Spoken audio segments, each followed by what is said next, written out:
What's up, you guys? Welcome back to another video. Inner strength, this whole concept of making a comeback, right? But this is the most important thing about making a comeback is that the comeback is embedded in the setback.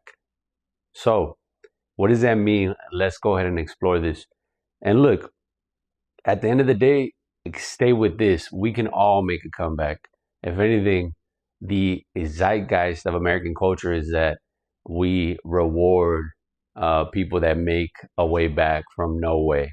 We find ways, right? Destiny, perhaps, cosmic justice, perhaps, um, allows you to sort of forge a path forward after you've been knocked down several times, even.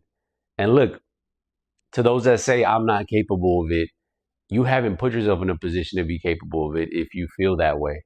Because many times, if we don't look back on things, if we can't say we've done X, Y, Z, then we're not able to say we can do this again.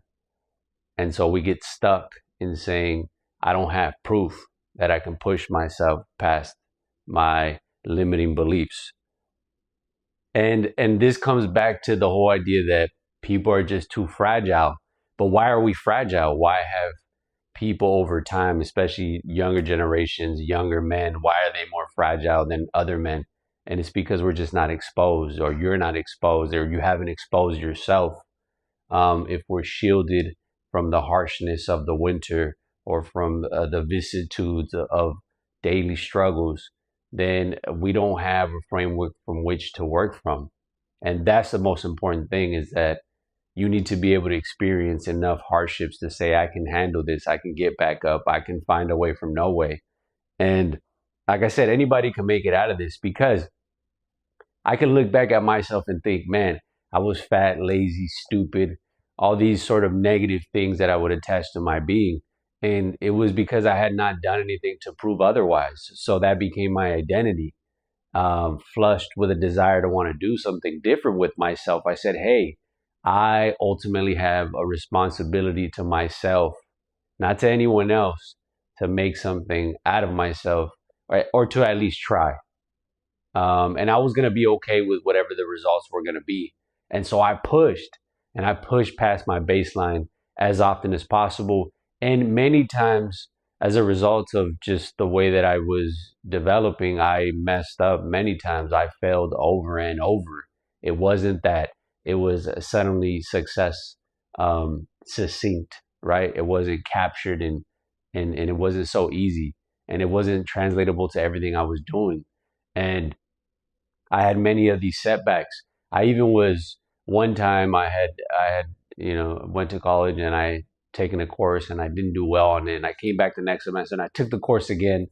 Um, Felt like I must have watched Rudy or something, the movie, that Disney movie. Watch it if you haven't yet.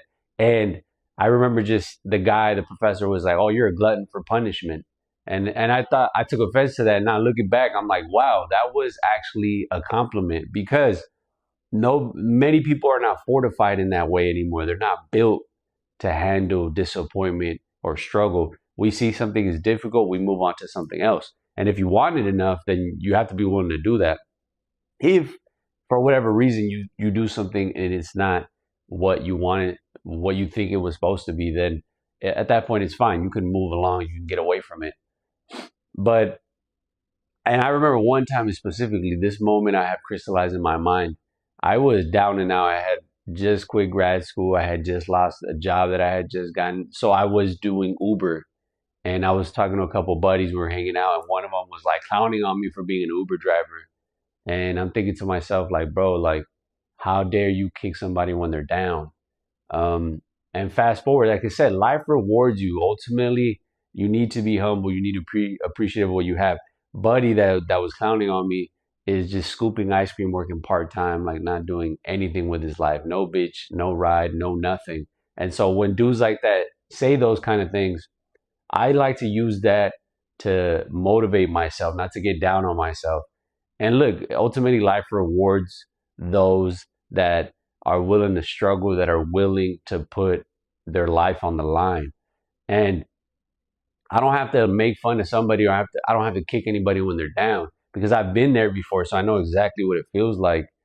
And like I said, if I could make the changes in my own life, I feel like many more people are equipped with the tools that I didn't even have to begin with. So I had to start from a place that I felt was rock bottom for me, right? And I ought to ultimately find the inner strength to pull myself out of there. And like I said, I've had many trip ups, right? The whole idea of getting to a certain destination in life is that there are ebbs and flows, right? There's ups and downs. It's not linear. There are plenty of times where things are not looking well, and then there's other times where you got to take it in stride when it is right, and you don't want to dawn on it too long because you have to be prepared when things don't go well, when things don't turn out the way you expect them to. And so ultimately, I leave you with that, right? Is that the comeback is embedded in the setback. All right. I hope this helps, and I'll see